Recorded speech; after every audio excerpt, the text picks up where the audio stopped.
అదే సమయంలో తిరుపతి లడ్డు కల్తీ చేశారు. నాకు రిపోర్ట్ వస్తే ఆ విషయమే చెప్పాను. మీరందరూ గుర్తుపెట్టుకోవాలి. నేను ముఖ్యమంత్రి అయిన మొదటి రోజున నేను నా సెక్రటరీని పెట్టుకొని రెండో సంతకం తిరుమల తిరుపతి దేవస్థానానికి ఈవోని వేశారు.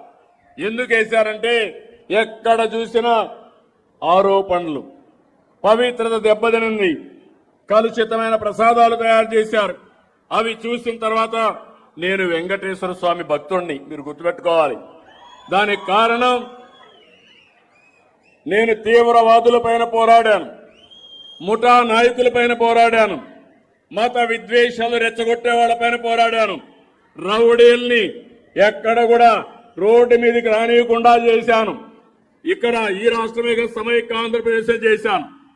అప్పుడు తీవ్రవాదులు నా మీద కోప్పడి 23 క్లేమోర్ మైన్స్ ని అలిపిరిలో నా పైన ప్రయోగించారు. సాక్షాత్ వెంకటేశ్వర స్వామి దిగొచ్చి నాకు ప్రాణభిక్ష పెట్టాడు గాని లేకపోతే జరిగేది కాదు. కొన్ని లక్షల మంది తీవ్రవాద సమస్యతో చనిపోయారు, వాళ్ళు చనిపోయారు.